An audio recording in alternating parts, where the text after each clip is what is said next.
Pag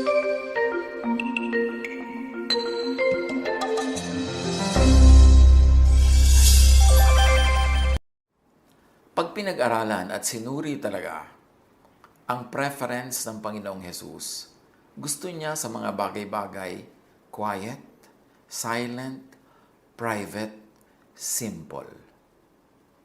Ano ang naging mga departures ng historical Christianity mula sa talagang makikita natin sa Bible, sa Gospels, na preference ni Jesus for privacy?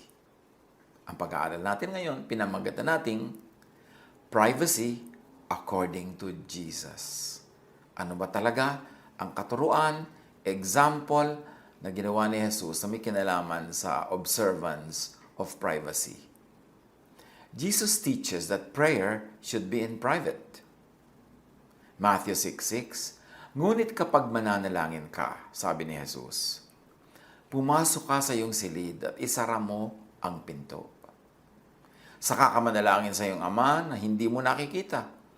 At ang iyong ama na nakakakita ng ginagawa mo ng lihim, ang siyang magbibigay sa iyo ng gantimpala. Hindi na kailangan pang pabalik-baligtarin ito at magpasirko-serko tayo at magpagulong-gulong para maintindihan na ang turo ni Jesus, prayer is better off done in private. It is better done in private. Mas mabuting tahimik kasi walang nakakapanggulo sa iyo, nakaka-focus ka, wala kang performance, hindi mo kailangang mag-please ng ibang tao, it's just between you and God. So, turo yan ni Jesus. What about his practice? Jesus prayed in private. May konting-konting incidents na nag-pray siya in public kasi kailangan dahil nandun na yung incident, nandun na yung pangyayari. Pero tuwing nakakapili siya, ang pinipili niyang ay manalangin mag-isa. Matthew 14:13, nang marinig ni Jesus ang pagkamatay ni Juan, sumakay siya sa isang bangka at pumunta sa isang lugar na walang tao. Ngunit nang mabalitaan naman yun ng mga tao, sila'y naglakad papalabas sa kanilang bayan at sinundan si Jesus. Gustong-gusto na nga ni Jesus na manalangin mag-isa, mag-isip mag-isa, mapag-isa, but the people wouldn't let him. Sinusundan-sundan pa siya, and they were intruding into his privacy, invading his privacy. Matthew 14:23, matapos niyang paalisin ang mga ito, mag-isa siyang umakyat sa bundok upang manalangin. Nag-iisa siyang inabutan doon ng gabi. So, ang mga tao pinaalis niya, matapos niyang tapusing paglingkuran sila, at mag-isa siyang naiwan. Umakyat pa sa bundok, mas lumayo-layo pa, upang manalangin. At inabot na siya doon ng gabi. Jesus teaches that solving interpersonal conflict should be private as possible. Matthew 18:15-17, kung magkasala sa iyo ang kapatid mo, puntahan mo siya at kausapin ang sarilinan tungkol sa kanyang kamalian. Kapag nakinig siya sa iyo, naibalik mo na ang inyong pagsasamahan bilang magkapatid. Ngunit kung ayaw niyang makinig sa iyo, magsama ka pa ng isa o dalawang tao upang ang lahat ng pinag-usapan ninyo ay mapatunayan ng 2 o 3 saksi. Kung ayaw niyang makinig sa kanila, sabihin mo sa iglesia ang nangyari. At kung ayaw pa rin niyang makinig sa iglesia, ituring mo siyang parang hentil o isang maniningil ng buwis. Merong mahalagang maunawa dito sa teaching na ito ni Jesus. Ang setting, church. Pag daw na-offend ka o may kasalanan sa iyo ang isang kapatid, kausapin mo siya sarilinan, kayo lang 2. Hindi mo siya pag-uusapan kasama ang ibang tao. Hindi mo ikakalat sa iba ang nangyayari. Ang pupuntahan mo mismo, yung sa tingin mo ay nakakagawa sa iyo ng mali. Kayo lang 2, mapag-isa kayo. Pagka daw naayos na yun, edi ayos na, sarado na, tapos na, ilibing na ang kwento. Pero pag hindi pa rin daw siya nakinig sa iyo, magdala ka pa ng isang taong saksi, tutulong sa iyo. At kung ayaw pa rin makinig sa inyong 2, 3 na kayo. At kung ayaw, sabihin daw sa church. Anong pinagkaiba ng church na tinutukoy dito ni Jesus sa church ngayon? Ang mga churches noon ay home churches, house churches. Ang miyembro ng church are miyembro ng the same household. Maaring ito ay nuclear family, tatay, nanay, magkakapatid, o extended family, merong tiya, may tiyo, may lolo, may lola, may pinsan, pwedeng ganon. Isang compound, halimbawa kayo na magkakasama sa hanap buhay, sa trabaho, kung ano man ang trade nyo, kung carpenter kayo, kung kayo ay farmer, kung kayo ay gumagawa ng fabric, isang compound kayo yung church. Anong pinagkaiba nun sa ngayon? Kasi sabi, pag hindi nakinig sa'yo, magsama ka ng isa o dalawa. Kasi kung ano man yung iskandalo na yon, kung ano man ang problema na yon, kung ano man yung ginagawang kasalanan sa'yo, hindi yung lalabas ng pamilya kasi ang isasama mong saksi, ang isasama mong kakausap sa kanya ay member din of the same household. At syempre, pag member of the same household, kahit pa mayroong mga hidwaan ko minsan, pag-iingatan nyo pa rin ang puri, ang dangal ng isa't isa, hindi nyo pa rin yan ilalabas ng bahay at dadalhin sa barangay ang chismis. So yun yung premise, yun yung context na ito. At sabi, pag hindi pa rin nakinig sa 2 o 3, sabihin sa buong church. Ano yung church? Baka 10 tao, 20 tao at most, ang konti-konti nyo kasi nga house church. So hindi kakalat at sasambulat sa buong bayan yung kasalanan o yung pagkukulang o yung issue. Kasi kayo-kayo pa rin yun, meron pa rin kayong malasakit sa isa't isa at hindi nyo pa rin ipapahiya needlessly sa labas ng bahay, sa labas ng tahanan o compound, yung kung sino mang gumagawa ng kasalanan. Okay, fast forward to today. Ang churches, 50 ang tao, ang dami na nun. Hindi na sila member of the same household. Magkakaroon ba yun ng the same malasakit? Pag-iingatan di ba nilang hindi kumalat ang chismis tungkol sa isang may ginagawang kasalanan o pagkakamali?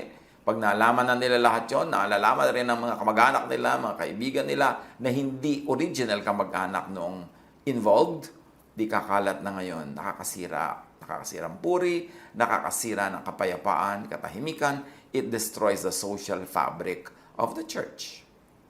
Kung 100 ang members ng church, 200, 300, at may uso pa mga mega churches na libo-libo, tapos merong kasalanan, hindi nakinig sa isa, 2 o 3, ipupulpito mo, ilalagay mo sa entablado, tatawagin mo doon, may internet pa ngayon, may camera, napapanood pa ng live stream, buong daigdig na ngayon ang nakaalam ng problema ng isang tao at ng another tao o 2 o 3, pero dahil sinunod nyo yung verses na yon na hindi naman naiintindihan yung context, ganun ba ang ma-achieve na ending? Wala nang privacy.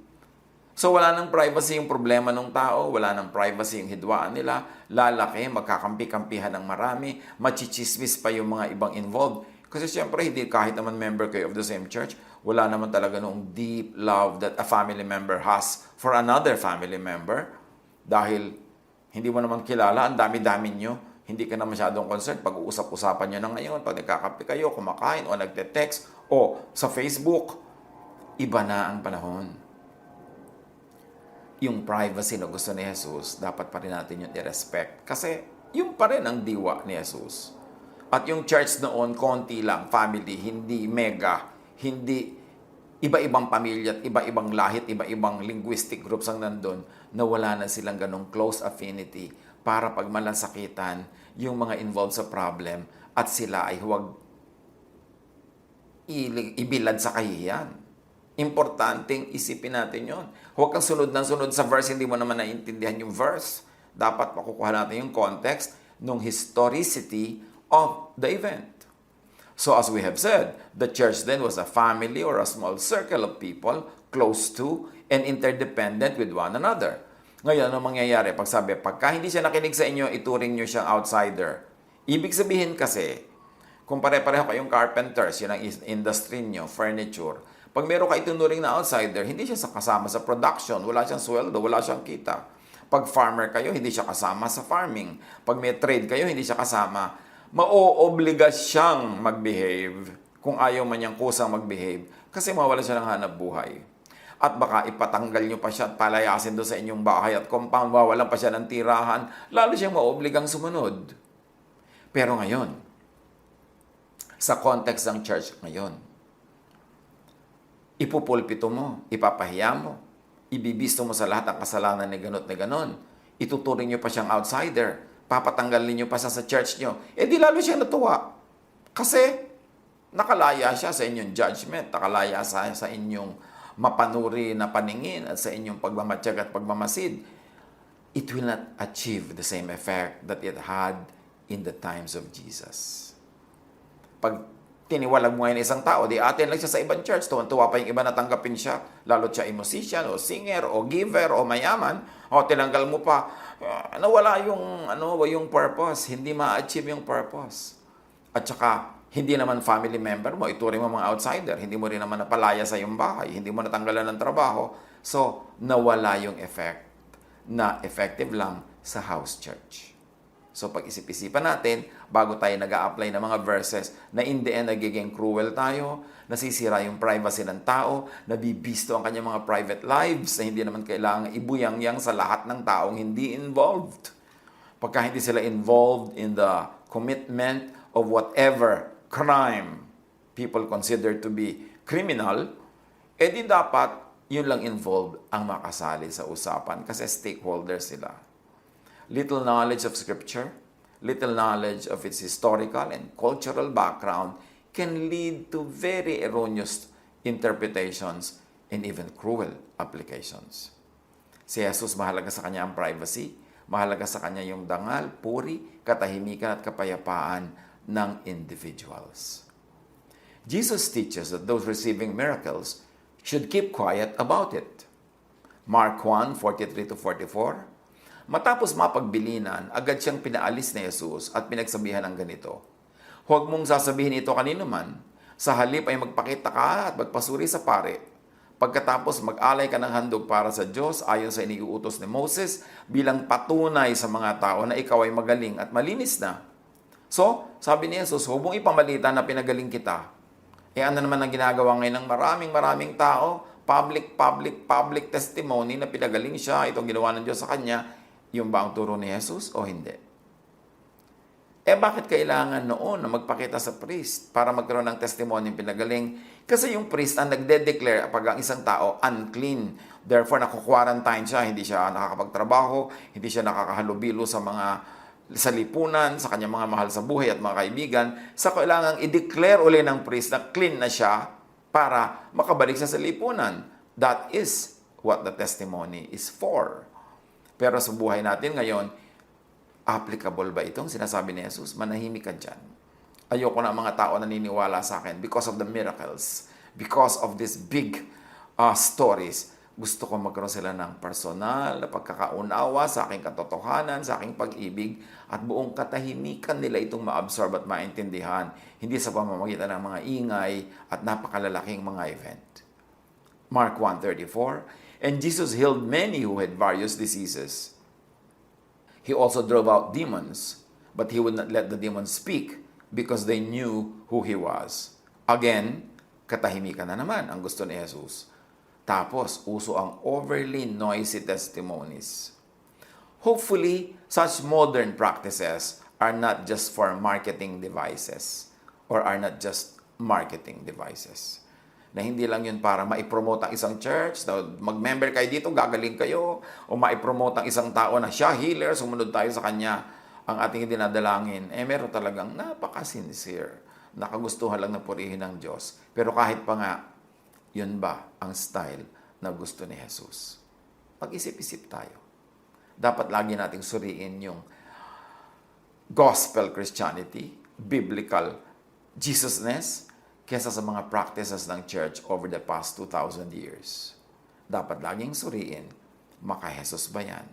Jesusness ba ang bunga niyan at style niyan sa mga pinagagagawa natin?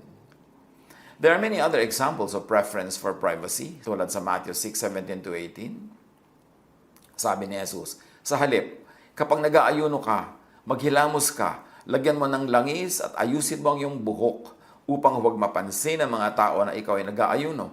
Ang iyong ama na hindi mo nakikita, ang tanging makaalam nito, siya na nakakakita ng ginagawa mo ng lihim, ang siyang magbibigay ng gantimpala sa iyo. Pati yung pagfa-fast, dapat very private, very quiet, hindi kita ng iba na nagfa-fast ka. Kumusta naman ang practices ng marami sa fasting ngayon?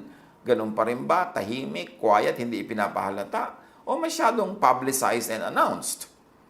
John 7:10, however, after his brothers had left for the festival, he went also, not publicly, but in secret. Hindi ipinapaliwanag, pero laging ipinapakita na mas gusto ni Jesus tahimik. Quiet coming and going. Quiet participation. Quiet healing. Quiet faith. Quiet prayer.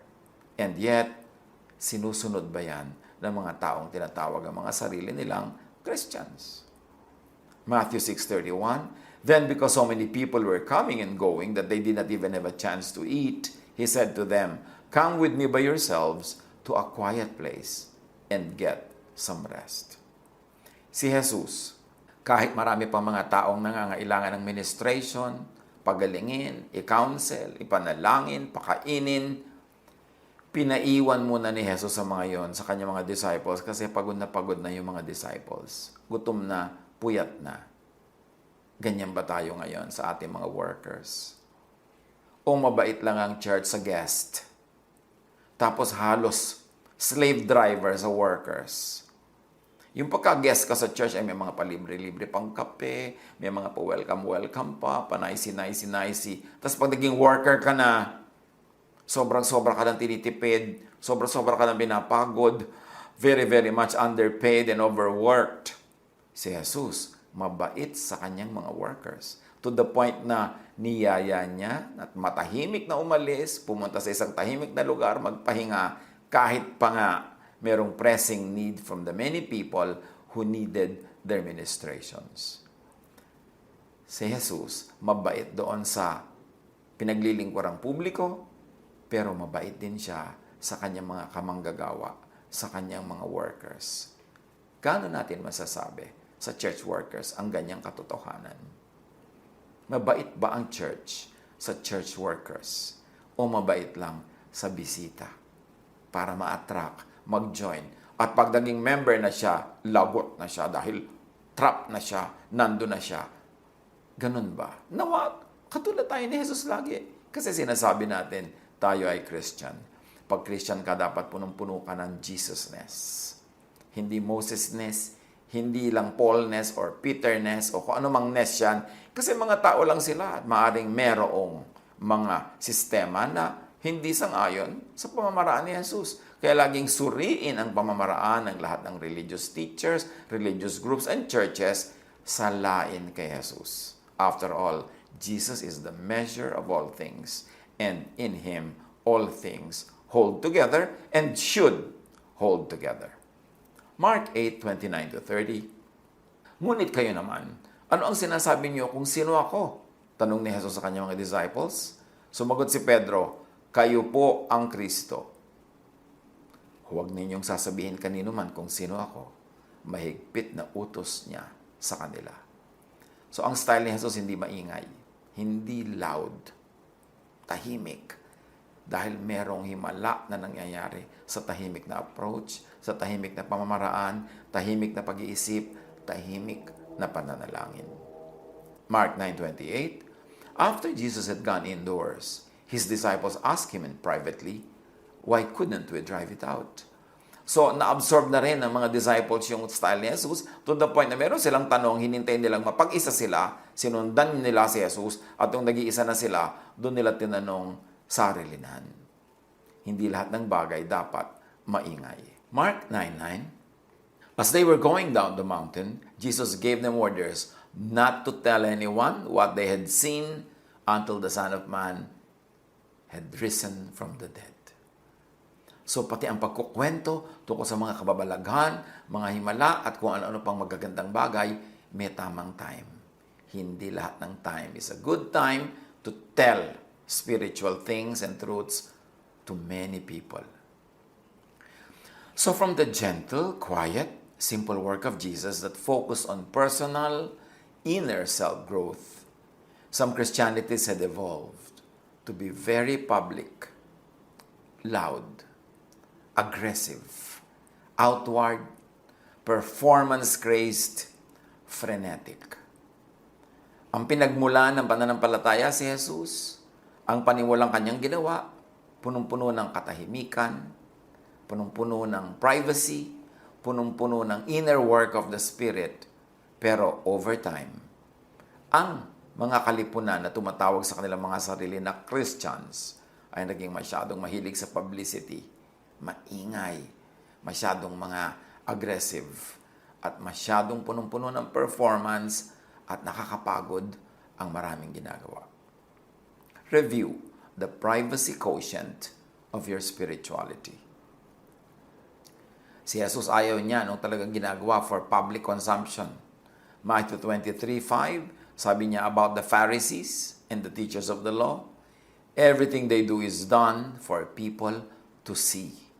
Puro pang para makita, para magpakita, para maka-impress, para magpa-impress.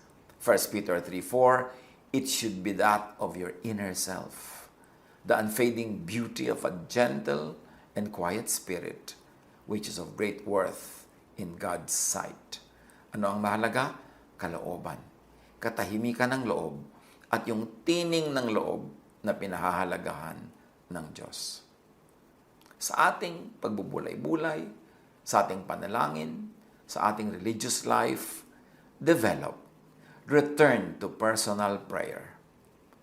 Maganda din yung public prayer, yung mga members kayo ng isang grupo, nagsasama-sama kayo, nananalangin, napakarami ring blessing na pwedeng maganap sa ganon. Pero yung sobrang laki na prayer group, prayer event, na para ng performance, para ng showbiz, napakahirap na mag-concentrate sa udyok ng Holy Spirit kasi pag malaking event, scripted lahat, pati dasal. Scripted lahat ang sequence ng ipagdarasal. At usually, kung sino-sino ang mangungunang magdasal, yung mga sikat, yung mga kilala, nawawala, madalas, hindi lagi, pero madalas, nawawala na yung pagiging taos-puso. Nawawala na yung talagang napaka-spiritual na gawain. Kasi ang objective ng lahat, magawa ang lahat according to clockwork precision, according to script, according to time, tapos production. Nasaan yung hinahanap ni Jesus at itinuturo ni Jesus na katahimikan? Magbulay-bulay tayo sa mga ginagawa natin. Hindi nawawala yung blessing when you pray with other people. But there's a very thin line between a group prayer and a production event. Dapat nating makilala yon. Develop.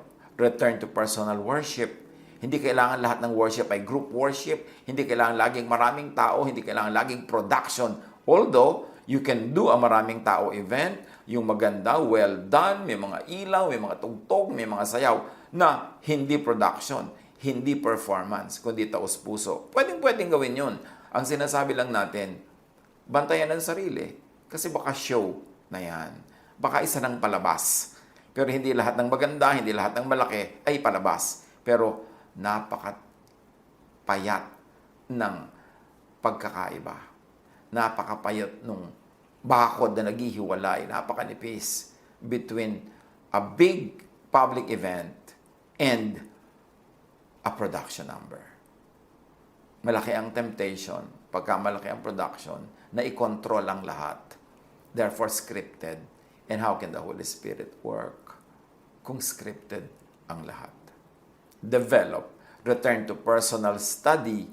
Hindi lahat ng pag-aaral dapat laging maraming tao, laging may expert, laging merong nagko-control ng pag-aaral na siya yung marunong, siya lang ang pinakamarunong sa lahat. No, the Spirit can reveal God's truth to everybody and anybody. Of course, it helps kung meron kang training, kung meron kang pag-aaral, pero mas madalas, yan ang nagiging sagabal. Kasi ang tanong sa nag-aaral, anong pinag-aralan mo? Ano ang itinuro sa'yo ng nag-train sa'yo at nag-aral sa'yo? Kasi maraming religious schools, ang itinuturo lang naman talaga yung kanilang paniniwala at unfair na sila, unkind and even hostile sa paniniwala ng iba about the same God and about the same verses in the Bible.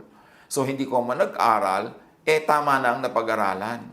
Kasi madalas, pagka religious school ang pinasukan, meron agad statement of faith yan. Yayakapin mo agad ang paniniwala nila. Anong pag-aaral ang mangyayari sa school na yon na nakakahuna agad, nakapader ang isip mo, hindi ka lalabas doon sa statement of faith ng school na yon. Samantalang other schools, studying the same Bible, iba na naman yung statement of faith nila. So naging ganyan lang yung shape ng utak mo, naging ganyan lang yung theology mo, dahil doon ka napadpad sa school na yon. Pero meron ba talagang laya ng isip na mag-aral? May laya ng discussion. O pagka hindi ka na sumunod sa special and particular doctrine ng school na yun, babagsak ka na, hindi ka napapasa.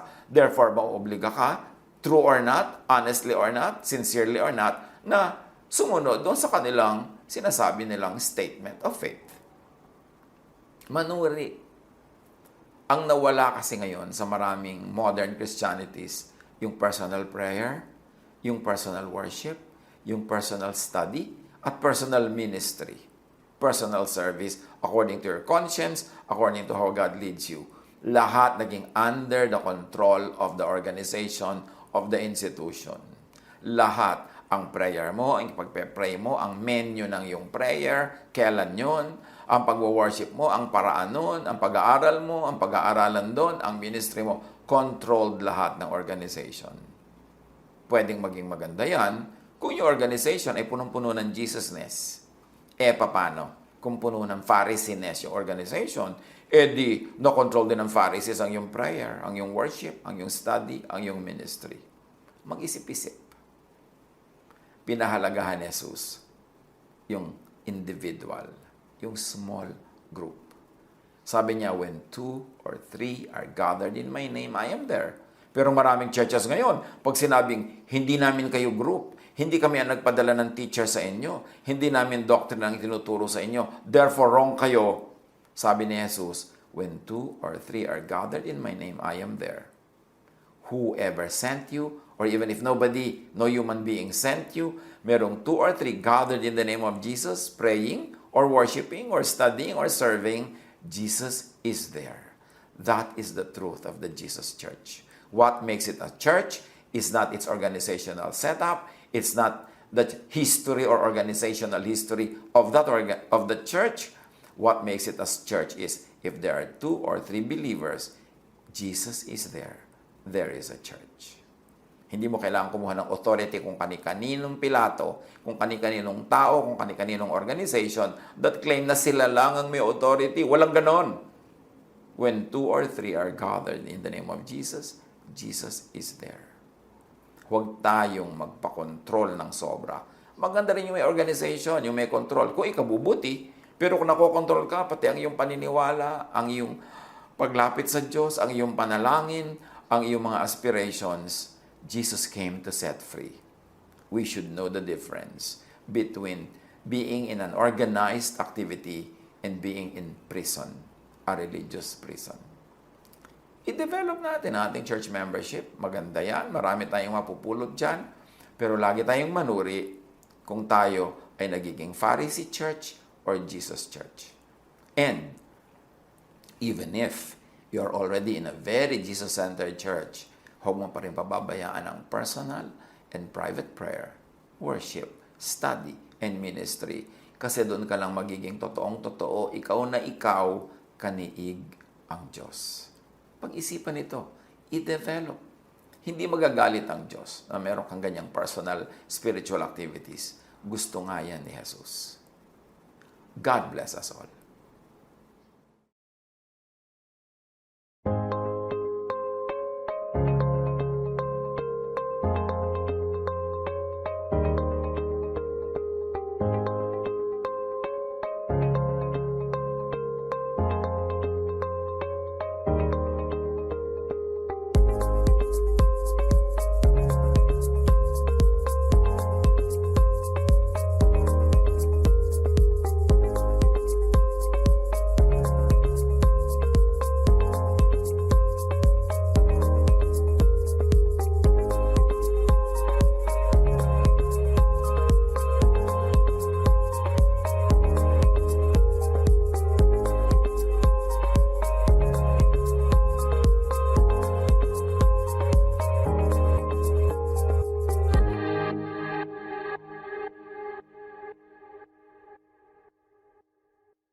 Love to you, mga pamangkin.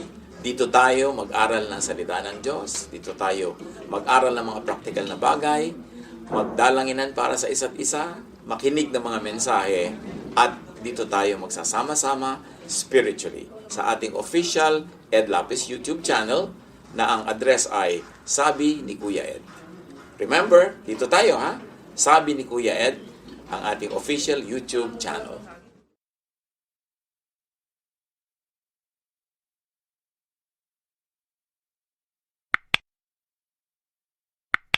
Do not forget to subscribe.